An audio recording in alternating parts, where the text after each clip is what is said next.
Boa noite a todos. Eu queria primeiro agradecer ao GGE pelo convite, não é? Em especial a Sandra, que me ligou. A gente já tem algumas discussões aqui de alguns pacientes juntas, então eu fico muito grata a ela pelo reconhecimento. E quando ela falou sobre a adolescência e a ansiedade, eu pensei que, na verdade, a ansiedade é um dos impasses da adolescência, não é? Na verdade, nós temos, na adolescência, muitos impasses. E por isso que eu coloquei como os impasses. Mas também queria um pouquinho desconstruir a ideia da adolescência enquanto uma fase só com problemas, só com dificuldades. Quantos adolescentes eu tenho aqui hoje? Levante a mão, por favor. Muito bem. Vou falar de vocês. E aí, qualquer coisa, vocês mandam bala, tá certo? Tá certo? Muito bem. É assim. Trabalhar com adolescente é assim, né? Então, e aí, porque, na verdade, nós temos impasses na infância, nós temos impasses na vida adulta, não é? Nós temos impasses na adolescência. Enfim, porque esse fantasma da adolescência como um período só de problemas, não é? É uma coisa que a gente já precisa desconstruir há algum tempo. Enfim, eu preparei um textozinho, né? E queria que vocês acompanhassem comigo. E aí depois a gente vai poder bater um papo legal. Olha só. Aí eu fiz primeiro um resumo fechadinho do que eu entendo por adolescência, que diz assim: uma fase que se caracteriza tanto no âmbito físico, que é corpo, né, quanto no psicológico. Uma fase de transição recheada de mudanças, tanto a nível de corpo, no laços afetivos, profissionais, escolhas profissionais, na busca de encontrar um lugar próprio que caracterize o adolescente e o nomeie, se constituindo sujeito do seu próprio destino. Então, na verdade, quando entramos na adolescência, não é? É o pontapé, né? É o primeiro pontapé para a maioridade. Pela Unicef, você caracteriza o adolescente de 10 a 14 anos, que é o período das mudanças corporais, né? Das mudanças de corpo. Dos 14 aos 18, é mais, vamos dizer assim, pautado na questão das escolhas, relacionamentos, relações na sociedade, relações interpessoais, né? Que vai para além. Outro slide, Sandrinha. E aí eu queria falar um pouquinho com vocês antes desse, sobre a adolescência hoje. Tá? Depois é esse? Pronto, isso, já foi esse, agora manda o outro. Veja o outro. Pronto. A adolescência hoje. Tá? Vamos lá. Devido à maior liberdade e às igualdades entre as gerações, uma das características bem presentes no jovem contemporâneo é a ousadia. No mundo onde tudo se resume para ontem, onde entregas rápidas, soluções imediatas, imprevisibilidades, onde o que é de ponta hoje, amanhã se torna ultrapassado, junto às informações virais, porque informações aqui parece que é vírus, né? Chega o tempo todo e toda hora. Recheando e conduzindo o jovem a um tempo de expectativas, como também a busca de ideais a serem alcançados, tudo isso lhe chega e lhe exige ser entendido e absorvido na mesma intensidade e rapidez. Certo? Na verdade, o jovem passa hoje por um bombardeio de informações. Assim, devido a uma capacidade, eu arriscaria aqui, sobrenatural, de absorção rápida de informações, alguns jovens chegam a apresentar a condição de, ao mesmo tempo, estudar, comer e ouvir música. Alguém faz isso aqui? Estuda? Pode levantar a mão com vontade, porque eu morro de inveja de vocês. Morro. Né? Queria eu poder estudar e ouvir música ao mesmo tempo. Então, isso é uma capacidade que só eles têm. Né? E o melhor, sem se perderem no que estão fazendo. Desta forma, podemos dizer com toda certeza, não é, que este mundo atual, para eles, é um paraíso. De impasse, está fora.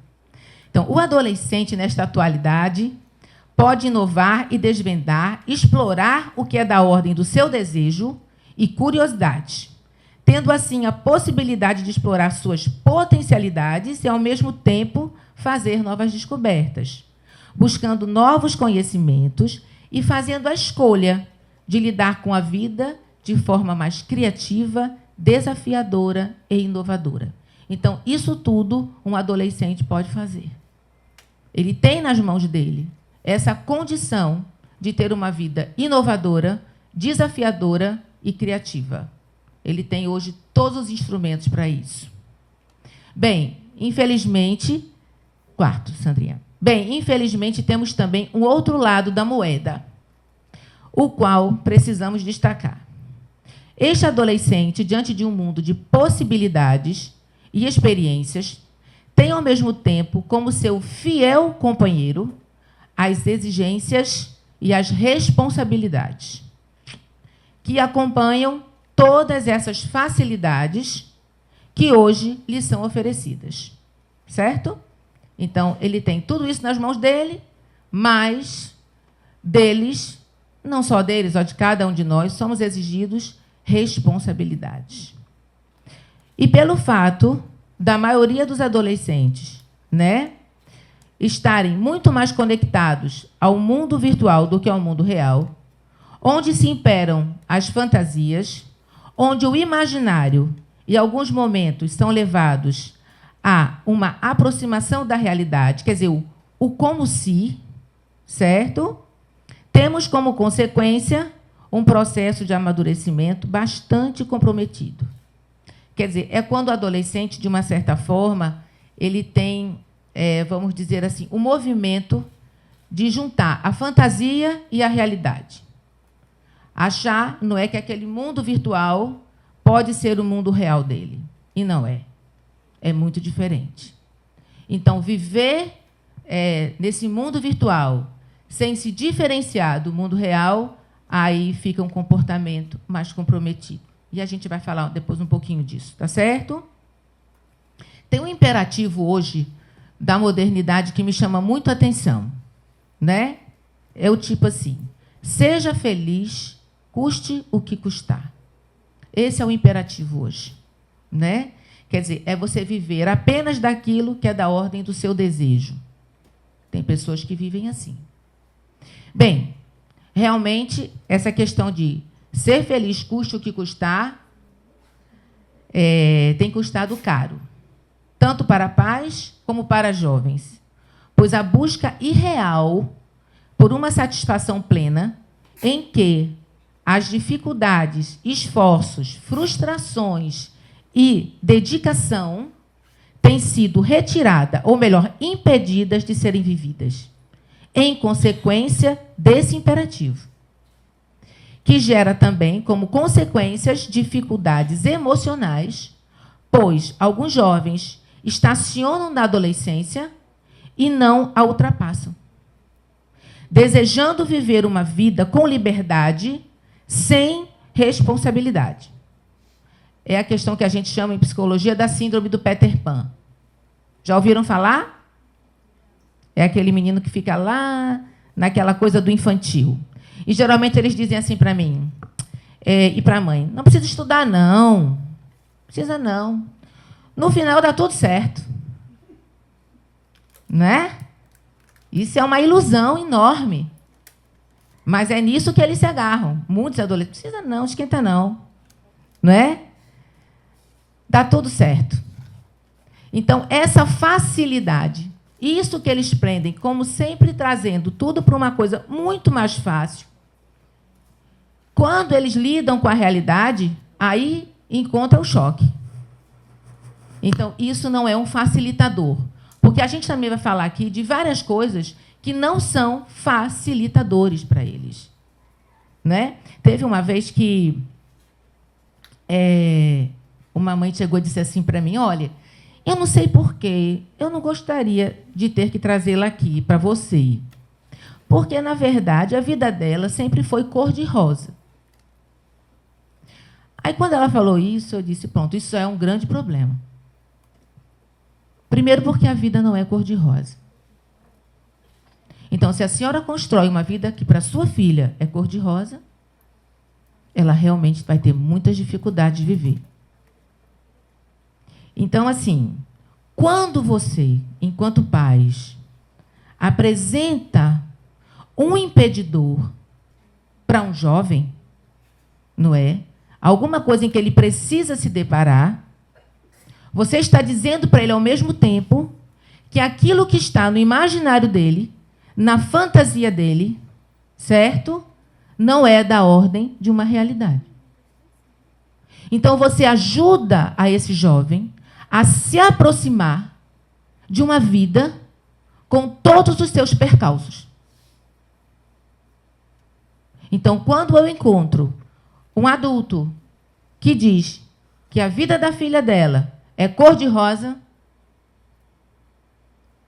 aí já gera um grande problema. Bom, enfim, essa mocinha escapou. Tá certo? Olhe bem. Outro, Sandra. Eu queria trazer aqui para vocês também as contradições da adolescência. Tá certo?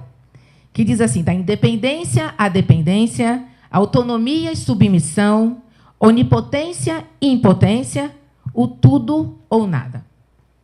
Aí a gente começa, de uma certa forma, a dizer assim, o adolescente, ele passa por uma inconstância de sentimentos, tá certo? Que variam de acordo com seu humor. Hoje ele adora azul, amanhã ele diz que azul é a pior cor do mundo. Né? Então, essa inconstância, hoje ele gosta de uma coisa, então, às vezes, você não sabe nem como lidar. Às vezes, o adolescente acorda de manhã, você vai falar, oi, filha, eu tenho uma filha de 17 anos. E, olha, não adianta nem ser psicóloga, viu? Bota dentro da gaveta e fecha. Não é não? Então, é aquela história. Oi, filha, bom dia, meu amor. Tá certo. Tudo bem. Bom dia. Não é? Muito bem. Então, variam de acordo com o seu humor e precisamos estar bem atentos a essas variações. Tá certo? Então, assim, com relação à independência, minha gente, a idade do adolescente já o proporciona. Essas mocinhas que estão aqui, os jovens que estão aqui, não é? A idade delas já proporciona as condições de responder por si próprio em várias situações, não precisando mais de supervisão permanente. Elas não precisam mais, nenhuma delas aqui. Vocês têm algum menino aqui também. Quando se é favorecido ao jovem a experiência de autonomia, gerando em seu funcionamento sentimentos de autoconfiança, e o prazer dessas experiências os levam a um contínuo crescimento psíquico. Eu só posso exigir autonomia se eu dou autonomia. Eu só posso exigir responsabilidade se eu dou se eu favoreço atitudes que levam a esse jovem, não é, ter responsabilidade. O que é que geralmente alguns dizem assim para mim? Mas, Leila, meu pai pede para eu, vamos dizer, ter responsabilidade com o meu estudo. Ele diz que eu já posso fazer coisas, não é, que a minha idade já permite, não é, estudar só, pronto, não é, arrumar meu quarto, assumir a minha responsabilidade com os meus estudos, com as minhas aulas particulares. Mas ele não me deixa eu ir ali na esquina comprar um pão. Não é? Então, quer dizer, o jovem perde essa independência. E é muito importante que vocês reconheçam neles essa condição. Mesmo que vocês ainda ficam um pouco em dúvidas. Não é? Mas eu acho que essa experiência é muito legal, porque é muito bom quando eles chegam e dizem assim, Leila, eu consegui fazer aquilo que eu não podia. Não é? Poxa, foi muito legal. Então, essa experiência é muito positiva com relação à independência. Tá certo? Já a dependência aparece para o jovem de forma ambivalente, não desejada. Eles não querem depender de nada. Mas, ao mesmo tempo, pela imaturidade desse jovem, ele se aprisiona ainda de uma vida irresponsável. Ele se aprisiona nessa vida irresponsável e descomprometida com as exigências do cotidiano, gerando em muitos momentos sentimentos de raiva, rebeldia e agressividade, pois vai na contramão de um lugar desejado por ele mesmo. mas ainda se retendo na terra do nunca, recusando-se a perder a infância e todas as regalias que esta fase ainda lhe proporciona. É muito interessante porque todo jovem chega para mim no meu consultório, não é? E ele quer fazer as coisas. Ele clama por isso, né? De sair, dormir na casa dos amigos, ir para uma festinha. Pode olhar para sua mãe mesmo. É isso mesmo. Vou ajudar vocês hoje, viu? Vou ajudar. Né? Ter essa condição, não é? De dependência, mas, assim,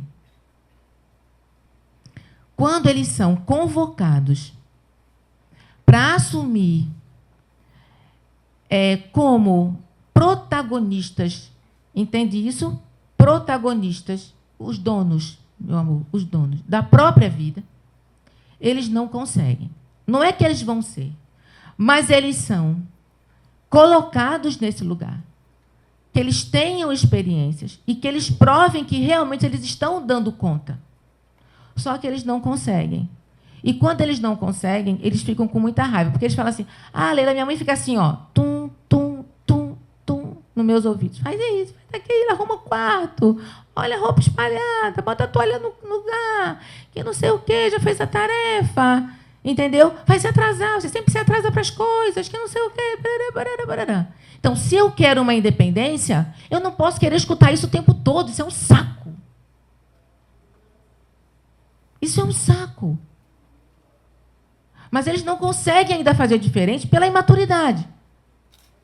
Então, por exemplo, teve uma menina que a mãe reclama muito com ela com relação aos estudos, né? E eu coloquei ela e a mãe, quando eu atendo adolescentes, eu faço muito esse trabalho junto.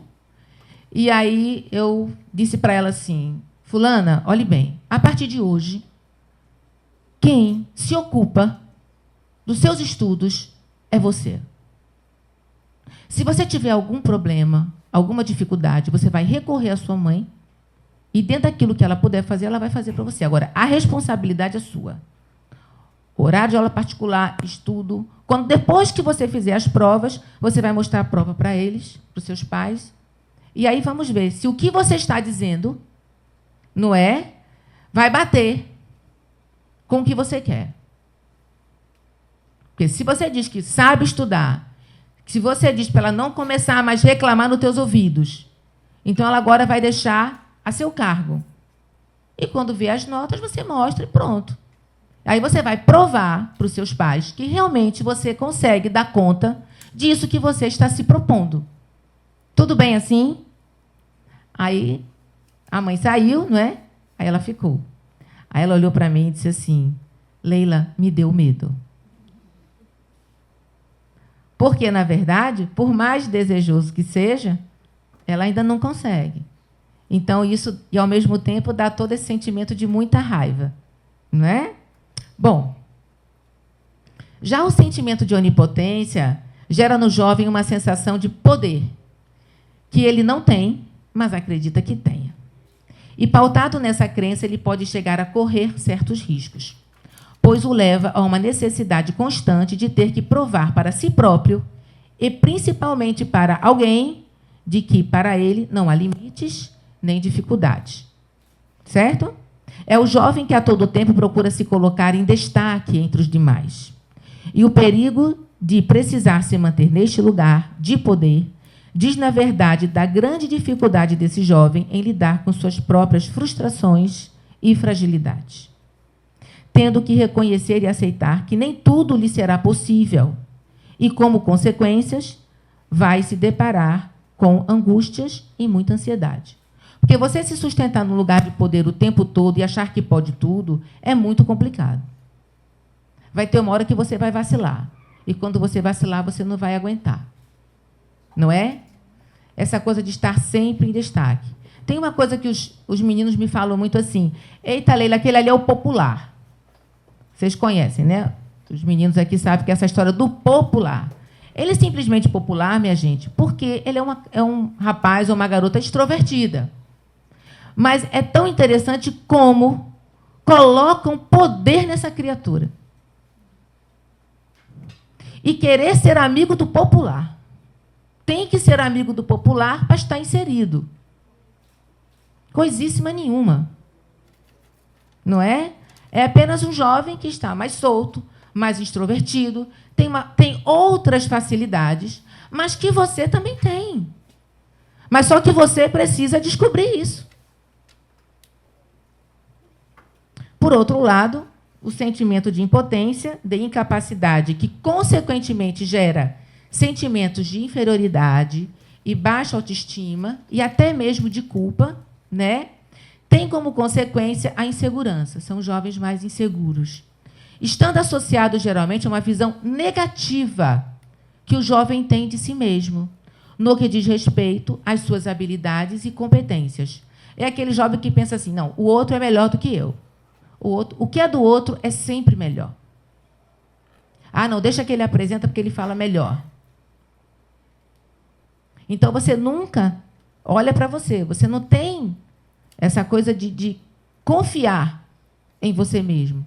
O outro é sempre a referência. Tomadas de decisões para esses jovens, escolhas, são geralmente carregadas também de muitas dúvidas que os levam às ansiedades. Por exemplo, até a escolha de... Leila, eu escolho vôlei ou basquete? Essa simples escolha, às vezes, um jovem não consegue fazer.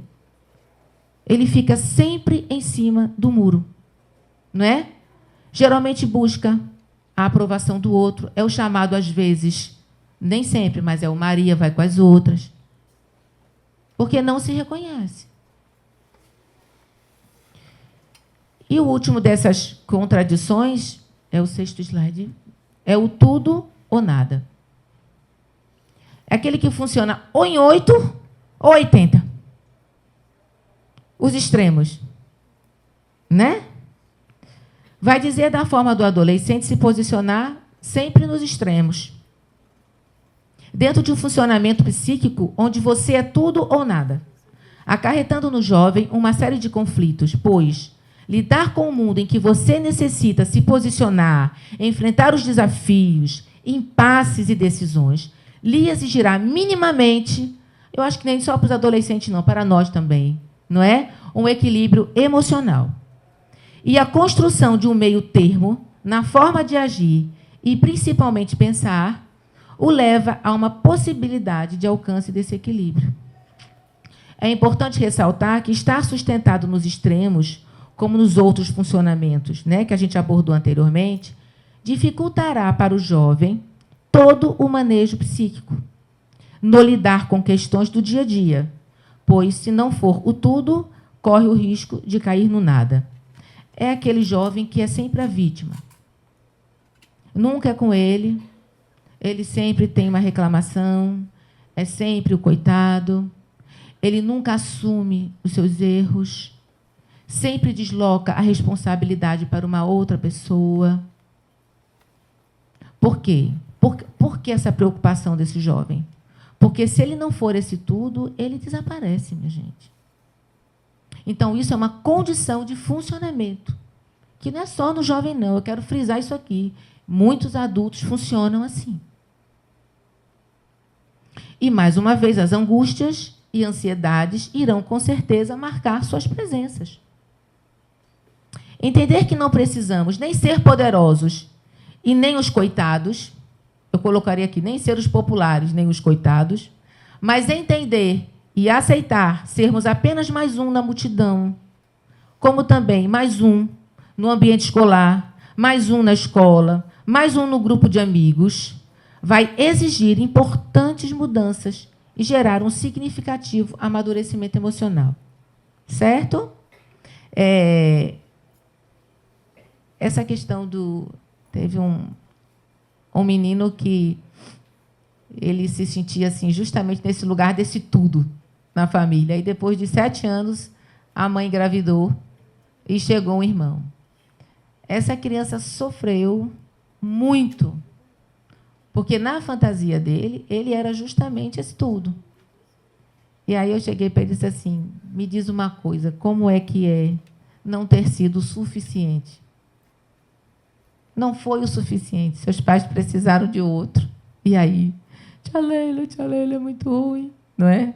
E aí sim, sofremos juntos, eu e ele, para ele entender que ele não precisa nem ser tudo, nem cair no nada, né? Podemos entender, a partir das colocações acima, que as angústias e as ansiedades chegam como consequência de qualquer situação em que o jovem não tenha ainda o controle sobre elas. E essas dificuldades nos informam, dependendo de cada situação, o nível de imaturidade que esse jovem se encontra, né? Vamos lá. 7º. Eu queria aqui também citar alguns outros pontos geradores de ansiedade que, para mim, são muito importantes. Olhe bem. Mas queria frisar uma coisa antes. O nível de ansiedade é o que vai me dizer o quanto eu vou adoecer. Entendem isso? O nível que eu tenho de ansiedade é que vai me dizer o quanto eu vou adoecer. Porque a ansiedade, ela também é necessária. Não é? É necessária. Por exemplo, estar aqui na frente de vocês me deu uma certa ansiedade. Não é? Não é fácil. Você pode preparar, você pode estudar, você pode ter 20 anos de clínica, não é? Mas é sempre um ponto de ansiedade. Você não sabe o que vai acontecer, as provas, enfim. Então, assim, agora, dependendo do nível da minha ansiedade, é que vai me dizer qual é o comprometimento que eu estou tendo com isso. Bom, enfim. Dentro da questão da adolescência, a gente tem os comportamentos imaturos regredidos. Claro que a imaturidade, ela também tem uma maturidade que ela é normal da adolescência. Eles não são adultos ainda. Eles estão em construção. Mas tem aqueles adolescentes que são os imaturos regredidos, né? Que são aqueles imaturos que brigam por besteira, que mentem muito, que se aperreia porque o irmão mexeu em alguma coisa dele, arenga o tempo todo, não é? Então, assim, e fazem o quê? Atuações, as birras. Tem adolescentes que chutam, tem adolescentes que são extremamente agressivos. Então, a gente chama que são os adolescentes mais imaturos, né? A mudança do corpo, que é uma outra coisa, né? Que chega sem dar notícia, não é? Na verdade, né? Não, sem pedir licença, quer dizer, os cabelinhos, eu tenho um livro chamado Cabelinhos nos Lugares Engraçados. Eles não pedem autorização para aparecer. A mama não pede autorização para crescer. Não é? A voz não pede autorização para mudar. Ela chega. E aí, se o jovem não estiver preparado para isso, você já tem um foco ansiogênico aí. Você já gera ansiedade daí. Desafios escolares também. As provas, as avaliações. Não é? E eu fiz um adendo aqui que eu queria colocar para vocês, essa ressalva que diz assim: o aprendizado se inicia com as primeiras palavras, nos primeiros passos, nos controles esfincterianos, nos primeiros nãos. É o primeiro aprendizado que uma criança tem, um bebê tem, né? O não, ele se instala a partir do 1 ano de idade, é quando o bebê começa a andar. Não mexe aí, não mexe aqui. Então, ele vai aprendendo. Ele vai aprendendo a falar, ele vai aprender a fazer cocô e xixi no lugar certo. Essas são as primeiras aprendizagens, certo? O estudo, minha gente, a parte pedagógica, ela vai se construindo da mesma forma para cada criança, né? Pois a criança vai adquirindo os conhecimentos, né? E, consequentemente, esses conhecimentos vão sendo implantados para ela. Agora, a gente precisa entender se esses estudos, certo? Como essa aprendizagem está sendo passada para ela, está sendo passada de uma forma, ela está absorvendo, não é nem passada, ela está absorvendo de uma forma positiva ou de uma forma negativa.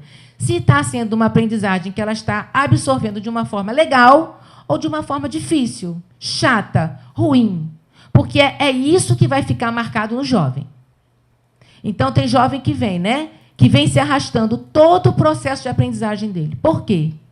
Porque, desde cedo, essa aprendizagem ela foi sempre muito chata. Por isso que hoje eu costumo dizer o seguinte, que o coração de uma escola é o maternal. O coração de uma escola é o maternal. É ali, aquelas professoras têm uma responsabilidade imensa, imensa de ajudar essas crianças a ter prazer naquilo que elas estão aprendendo. Porque se você não tem prazer naquilo que você aprende, de um modo geral, não só a questão pedagógica, não é? Você não consegue ter prazer, não é? Naquilo que vai chegando para você. Então, sempre fica tudo muito chato.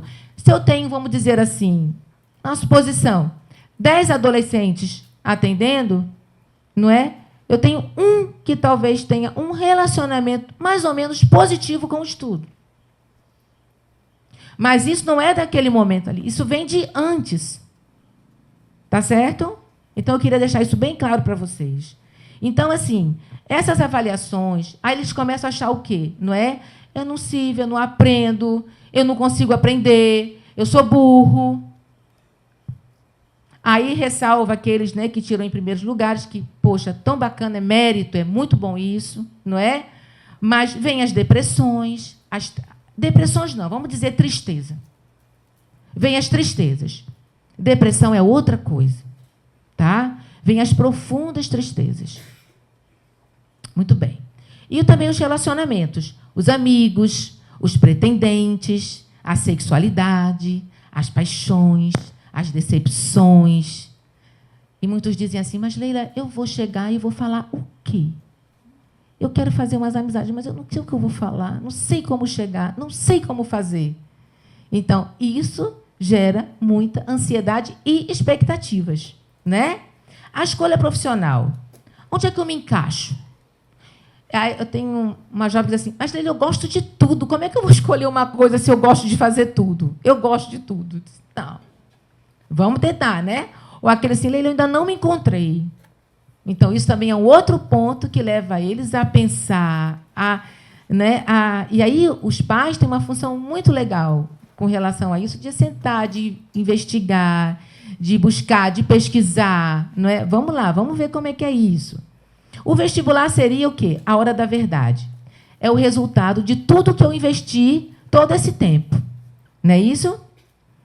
Gente, eu queria só fazer uma pontuação com relação ao estresse. Tá? O estresse, na verdade, é uma tensão. Tá? É uma tensão. Porém, de forma intensa, ocasiona um desequilíbrio emocional. Tá? No adolescente, tá certo? De acordo com o ritmo de vida e a exigência, no período do vestibular, pode levar, não é, a essa, vamos dizer assim, tristeza grande. E qual é alguns adolescentes fazem o quê? Assim, funcionam. Eles não aguentam a exigência, eles não aguentam essa pressão e eles acabam paralisando. Paralisa mesmo. Eu já peguei vários casos de meninos que realmente paralisaram. Sempre foram muito estudiosos, têm uma responsabilidade com o estudo, têm uma implicação com o estudo, mas existe uma exigência tão grande. E, às vezes, não é só por parte dos pais ou da escola, não. O próprio adolescente, às vezes, se exige muito. E aí tem uma hora que ele não aguenta. E ele dá uma paralisada. E aí a gente vai precisar de retomar tudo isso. Não é? Porque o vestibular, minha gente, ele não é necessariamente um bicho-papão, mas ele pode se tornar, dependendo da forma como você encara ele. Não é? Então, isso também é um ponto crucial. Tem meninos aqui que devem estar no ensino médio, outros que estão caminhando para o ensino médio, não é? Estão caminhando para um terceiro ano. Então, a forma como eu lido com isso, não é? Ou vai ser uma forma desafiadora, que vai ser sempre desafiadora, ou vai ser muito cruel. E eu atendo, assim, casos que assim, o sofrimento é cruel, muito cruel. Então, o vestibular não precisa se transformar nisso. Acredito que seja de suma importância destacar e esclarecer também que o jeito de como cada jovem irá passar por esses pontos geradores de ansiedade vai estar totalmente pautado em como, no decorrer de sua vida, isso é muito importante, ele absorveu suas experiências. Pois tudo que nos foi passado, ensinado e vivido, que já se inscreve em uma estrada percorrida, no mínimo, por uns 18 anos, eu estou falando aqui agora para os jovens, 18 anos, irá constituir suas marcas, seu jeito de ser, seu jeito de pensar e seu jeito de agir. Como esses jovens, por exemplo, que estão aqui hoje, não é? Estão vivendo as suas vidas até a idade deles hoje, como eles vêm absorvendo as suas experiências, as suas frustrações, as suas alegrias, as suas decepções, isso tudo vai estar marcado no jeito de agir desse jovem. É marca, é constituição psíquica. O sujeito é constituído por aquilo que ele vive. Não é uma coisa inventada, é do que ele vive. Por exemplo, um comportamento regredido pode levar o jovem a um isolamento. E, dependendo do nível de isolamento, pode se tornar um jeito de agir e lidar com a vida de forma preocupante. Nós temos visto muito isso. Pois esse estilo de funcionamento poderá estar pautado em quê? Em fugas, fobias, como também sentimentos depressivos. Tá? Mas por que o jovem está precisando de agir dessa forma? Não é? Por que tantos TDAs, tantos TDAHs? Por quê? Porque é uma chuva de transtorno de pânico, TDA, TDAH, TAG. Sabe o que é TAG? Sabe não? Ninguém sabe? Transtorno de ansiedade generalizado. É isso. Então, para adoecer, pense numa criatura para adoecer que é um indivíduo. E nós não precisamos disso, minha gente. Nós não precisamos. Mas desde o momento que a gente não transforma a nossa vida num bicho-papão. Isso é importante. As dificuldades dos jovens estão geralmente associadas à sua própria dificuldade em aceitar mudanças, nas interações sociais, no medo de não ser aceito, dos desafios que são constantes, tanto a nível de relacionamentos pessoais, incluindo também os sexuais, porque eles pensam nisso e eles falam disso. Gerando, assim, a necessidade de um distanciamento da vida e de como ela se apresenta. É isso que eu estou dizendo, né? A vida não precisa virar uma ameaça nem um bicho-papão. Por outro lado, ressalvo que o uso do computador, como também do celular, traz um sentimento de tranquilidade, vou ajudar, hein? E segurança ao jovem, pois o coloca numa posição de que é ele quem decide e controla tudo o que está à sua volta. Certo? Principalmente do que diz respeito a essas relações interpessoais. E, assim, não lhe será exigido diretamente ter que, necessariamente, passar por frustrações, decepções e possíveis perdas. Porém, assim, eu enfatizo o risco também, minha gente, aquilo que eu falei no início, né? Tudo que se usa precisa se usar com responsabilidade. Vamos dizer assim, o risco dos desconhecidos, né? Das relações, e isso a gente precisa estar atento, né? Destacando um ponto positivo, dentre tantos que os aparelhos eletrônicos nos fornecem para alguns jovens mais tímidos e inibidos, tem sido uma ótima saída para iniciar relacionamentos, pois estimula os bate-papos. Os grupos de WhatsApp têm sido também grandes facilitadores na quebra dessas dificuldades. Nesses casos, podemos considerar um tipo de, vamos dizer, isolamento saudável. Tá certo? Em que ajuda na busca de novos contatos e autoconhecimento, o levando ao encontro consigo mesmo e também com o meio externo. Agora, repito, o perigo e o uso indevido é não poder ser só isso. Quer dizer, o computador e o celular não pode ser o único meio do jovem se relacionar com o mundo externo. Ele pode ser um pontapé. Um pontapé ele pode. Nesse sentido, ele ajuda. Agora, ele não pode ser o único meio. Aí não pode. Aí prejudica. Certo? Tem oitavo. Tem um psicanalista que eu gosto muito, chamado Winnicott.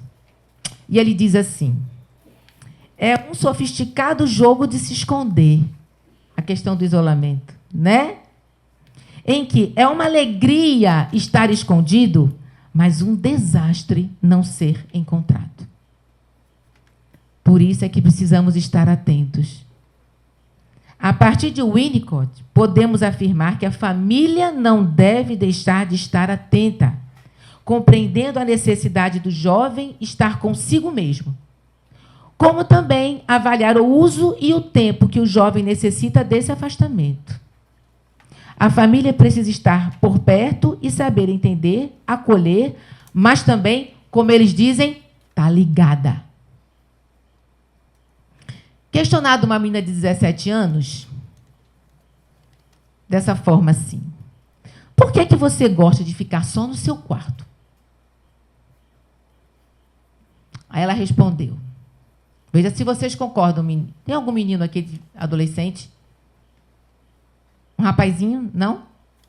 Não? Tem? Ele é adolescente.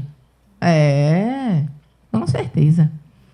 Então, por que você gosta de ficar só no seu quarto? Aí ela disse assim: porque assim ninguém me irrita, ninguém me estressa, não tenho que ficar falando com ninguém e fico fazendo o que gosto. Alguém concorda com isso?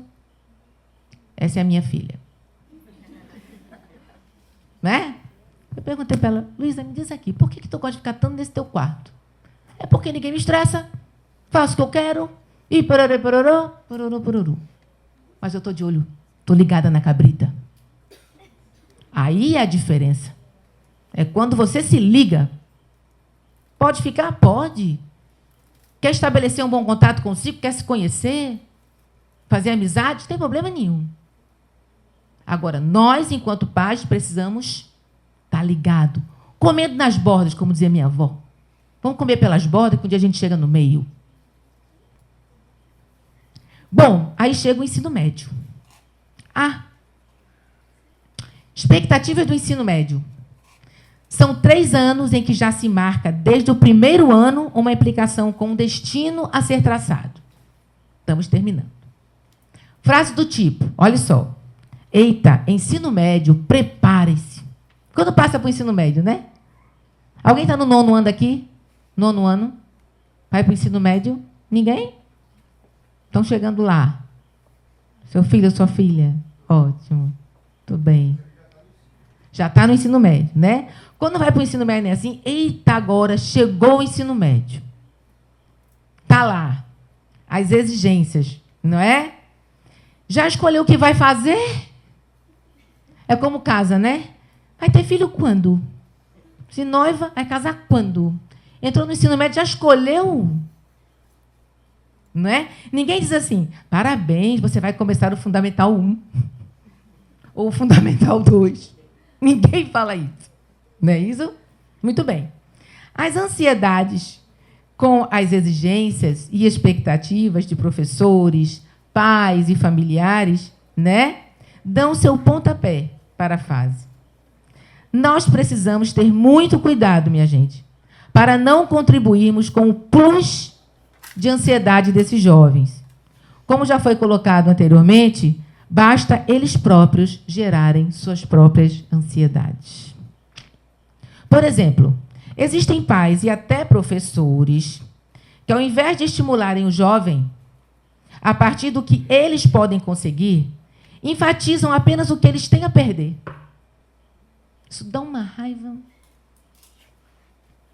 Se gerando um discurso muito em cima de uma negatividade, que estimula as angústias e inseguranças. É aquele tipo assim: olha, se você não fizer isso, você vai perder isso, vai perder aquilo, você vai perder aquilo outro.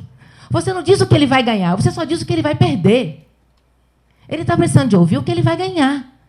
Ele precisa ter esperança, esse jovem.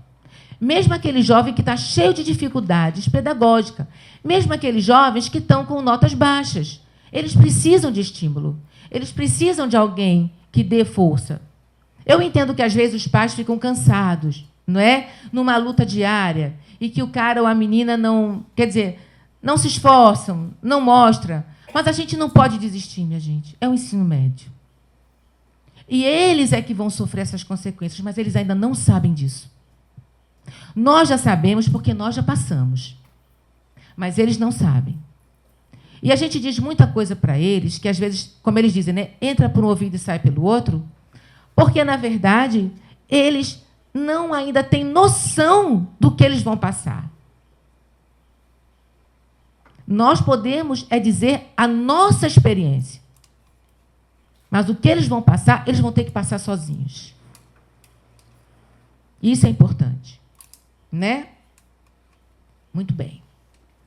O ensino médio traz claramente as exigências da escolha profissional e uma escolha que garanta uma independência financeira, aliada à construção de um projeto de vida que normalmente ainda não está claro para esse jovem. A ajuda dos adultos nesta fase os auxilia em suas reflexões quanto às escolhas. A orientação profissional, eu queria dar uma ênfase a isso. A orientação profissional, neste caso, é um instrumento valioso e fundamental, que pode ser utilizado, pois são analisados desejos, identificações, habilidades e potencialidades, como também seus opostos. Isso é, como o adolescente diz, né? Ah, isso não tem nada a ver comigo, Leila. Quer dizer, ajuda a você buscar aquilo que você está se identificando, mas ajuda também a você saber aquilo que você realmente não quer. Então, você já passa pela peneira. Não, isso aqui eu não quero. Exatas eu não quero. Chega a me arrepiar, exatas. Então, aí você já elimina. Porque você ajuda muito o jovem, aquele jovem que a gente falou aqui, inseguro, aquele jovem que não sabe decidir ainda, que não consegue decidir por ele. Então, você vai emprestar a sua maturidade para o seu filho. Você empresta um pouco da sua maturidade para ele. Bom, e aí chega o 10º, né? O 3º ano, o vestibular. O término de uma etapa e o início da outra. A aproximação da maioridade, a passagem pelos lutos dos colegas, dos professores, coordenadores, auxiliares, as bagunças da sala de aula, não é? A despedida. Gente, eu estou vivendo exatamente isso. E é muito legal. É muito legal. Olha, a gente fica emocionado, sabia? Porque a criatura estuda a vida inteira, né? Você fica naquela posição de mãe, de levar, de voltar. Vai acabar. Vai acabar. Então, aproveitem muito a escola, porque, entendeu? Dá aquela coisa meio saudosista, dá aquela coisa até meio melancólica na gente. Né? E assim... Bem, terminando, eu queria falar um pouco para os pais, mais um pouquinho. Os desafios da chegada dos filhos na adolescência. Aí eu escuto assim dos pais, Leila, será que ele vai conseguir? Será que vai ser? Espero que dê tudo certo. Os lugares definidos. Minha gente, olha, hoje eu tenho uma preocupação. Sandrinha, o tempo, como é que está? 5 minutos? Meu Deus, eu vou ter que correr. Olhe bem. Ainda bem que eu já estou nos pais. Né? Olhe bem. Existe uma coisa que eu tenho visto, é a falta de diferenciação entre pais e filhos. Eu não estou dizendo aqui que pai não pode ser amigo dos filhos. Certo? Mas é muito importante que os pais eles sustentem um lugar de autoridade e de referencial para esses jovens. Isso também é construído. Então, às vezes, eu recebo pais e filhos, pais, principalmente, que são reféns dos filhos. Pais que estudam pelos filhos, se preocupam com as notas dos filhos. Pai não tem que estar sofrendo. Quem tem que sofrer são eles. Eles é que têm que se preocupar. Eles é que têm que se implicar. Eles é que têm que aprender a se responsabilizar pela sua própria nota, pela sua avaliação. Então, eu recebo mães e pais que ficam preocupados, arrancam os cabelos, ficam na prova final, que não sei o quê. Não, mas isso é preocupação. Uma vez uma mãe chegou para mim e disse: e aí, filhão, como é que foi? Quanto foi a nossa nota? A nossa nota? A nota é de quem? Não, Leila, porque a gente estudou junto história, não é? Eu queria saber quanto foi a nossa nota. Não, a nota é dele. Você não pode tirar o direito dele lutar pela nota dele. É isso que vai trazer maturidade. É isso que vai trazer segurança. Então, a gente precisa prestar muito atenção nisso, não é? Reconhecer e tratar o adolescente como tal. Se ele tem 15 anos, você vai tratar ele como 15 anos. Se ele tem 12 anos, é como 12 anos. Se ele tem 19 anos, é como 19 anos. E você não vai tratar ele? Você não vai tratar ele como alguém infantil. Porque se você tratar ele assim, ele não se reconhece nesse lugar. Ele tem uma dificuldade de se reconhecer. Então, como é que eu vou dar conta das minhas coisas quando eu ainda sou o bebê da mamãe? Difícil, né? E preocupem-se também com as buscas identificatórias dos seus filhos. Com quem seus filhos estão se identificando? Hoje nós não encontramos filhos que se identificam com os pais. E isso me preocupa muito. Ele vai se preocupar, ele vai se identificar, né, com outras pessoas. Então, hoje nós não temos muito famílias com referências para os filhos. Então, isso é muito importante. Eu queria chamar a atenção disso para mim, para vocês. Então, só para finalizar, eu queria colocar aqui: pais reféns.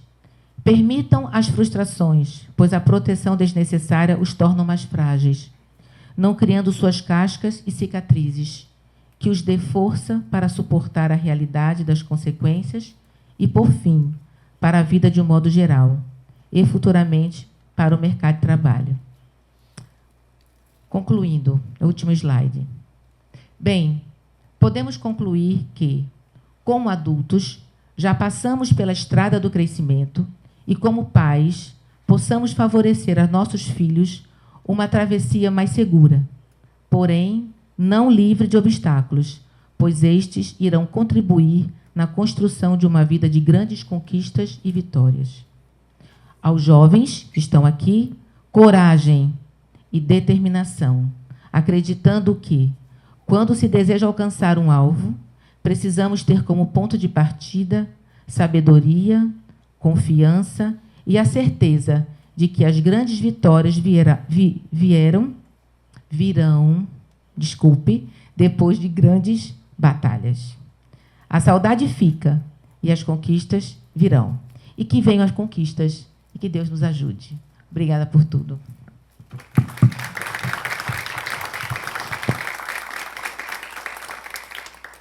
Leila, você fala do nível de ansiedade, determina se o jovem vai adoecer. O nosso nível de ansiedade determina, o nível da nossa ansiedade determina se vamos adoecer ou não.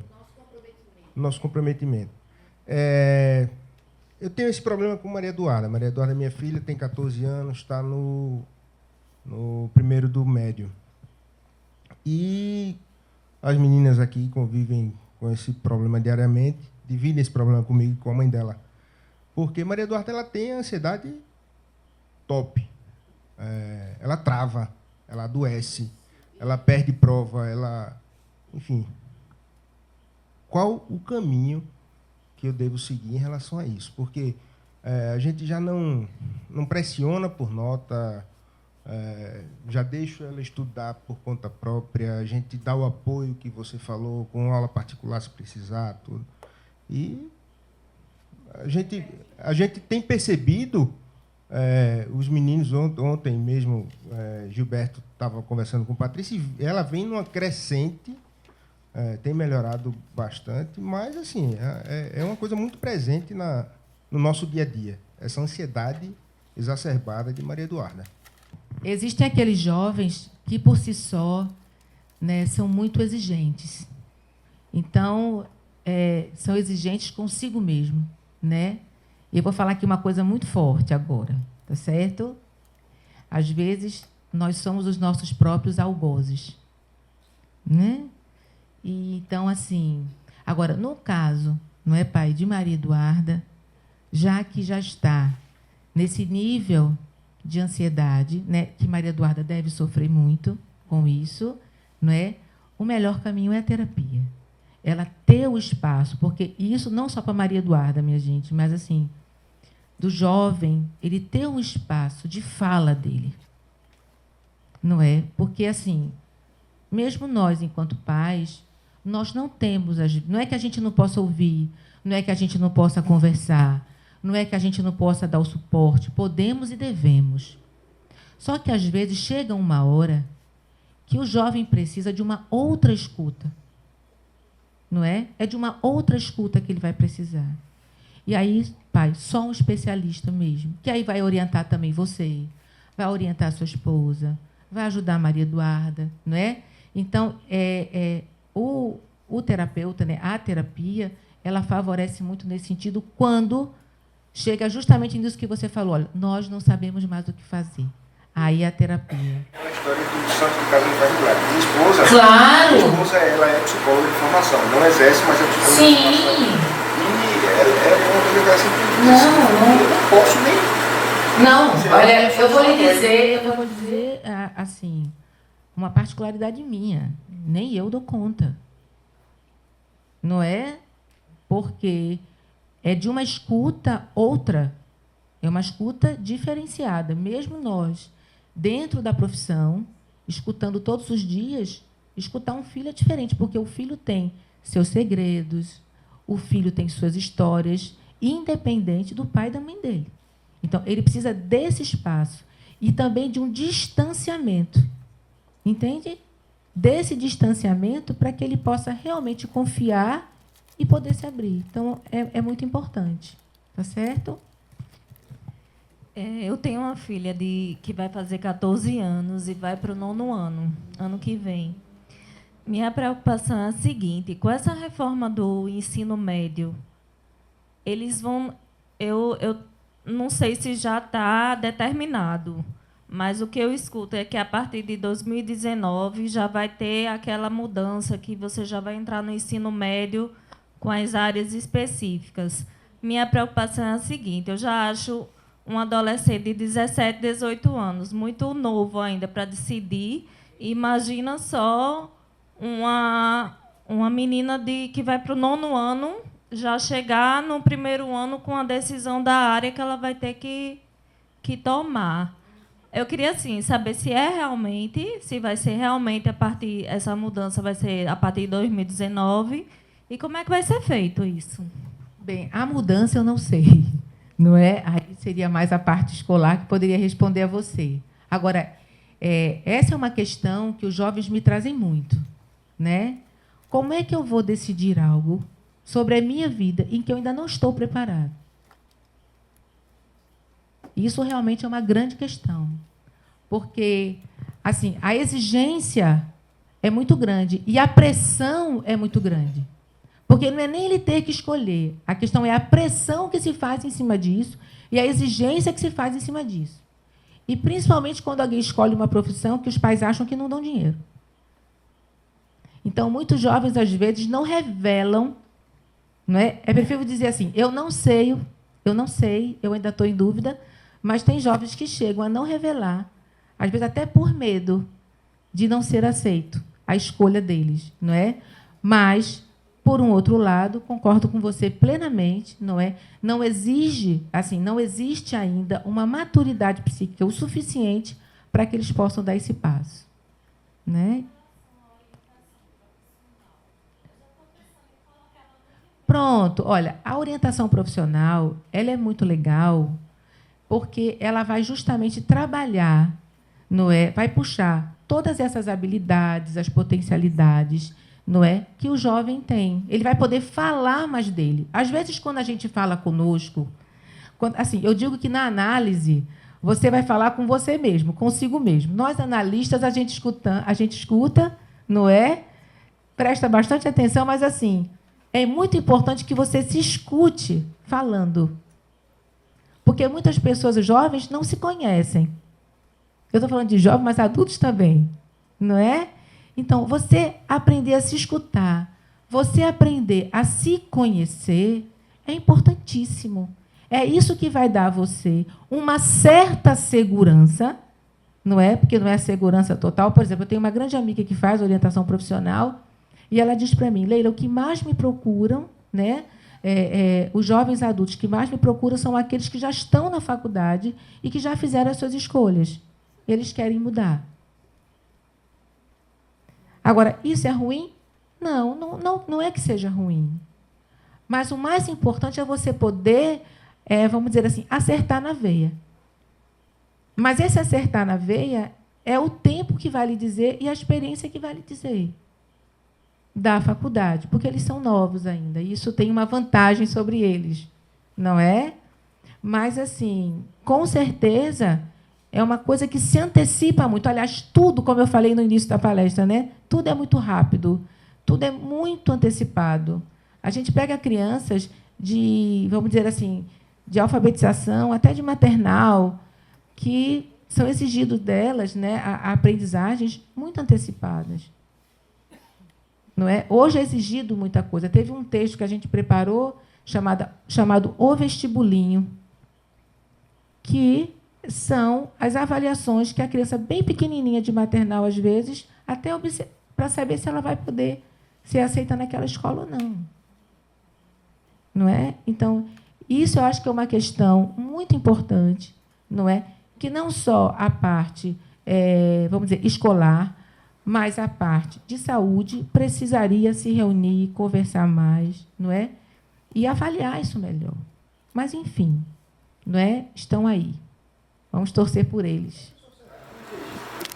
Cada vez mais cedo essa escolha da vida profissional. Com certeza. Eu, agora, com 43 anos, com 42, eu mudei de ramo, assim,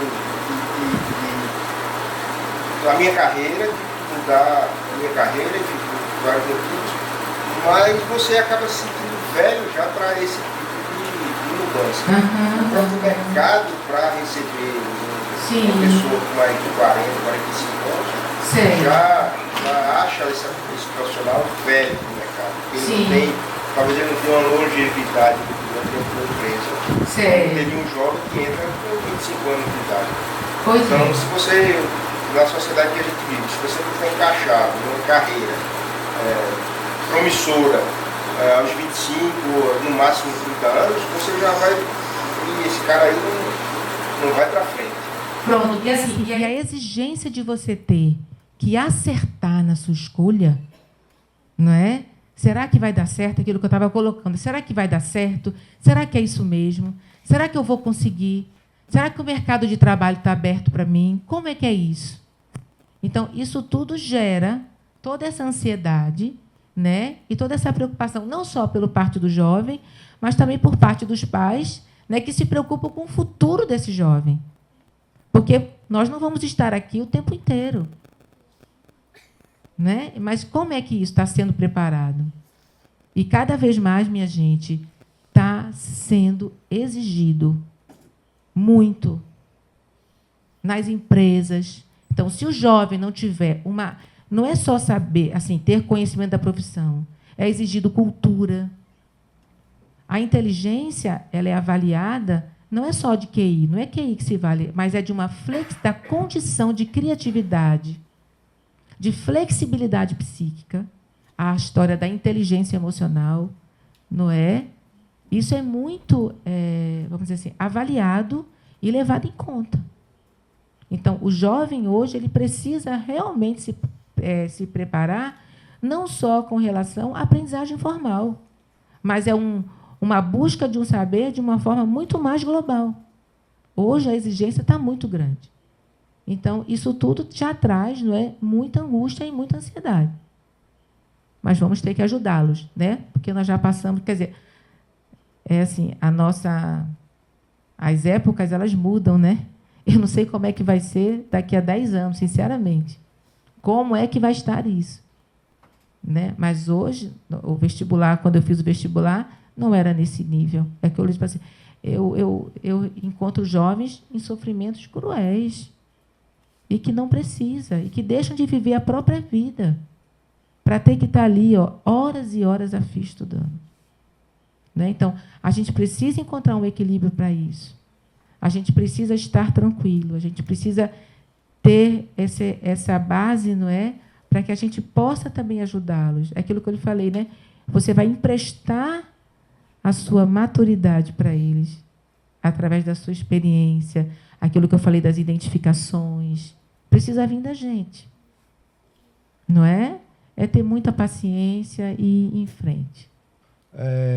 Eu vejo um lado positivo que talvez tenha tido muito peso nessa decisão enfim, das autoridades que viram isso, é a questão das habilidades. Eu sou péssimo em física, sempre fui, eu seria um desastre se eu fosse um engenheiro, por exemplo. Então, quando o aluno já vai estudar no ensino médio as específicas do curso que ele pretende seguir, eu acho que já vai ser um grande avanço, porque ele vai estudar realmente o que ele se... Tem jovens que desde cedo já têm essa certeza. Não, eu quero fazer isso. Não, eu gosto disso. E eles falam assim, numa convicção, não é? E que isso ajuda muito, né? Mas já tem aqueles que têm ainda muitas dificuldades.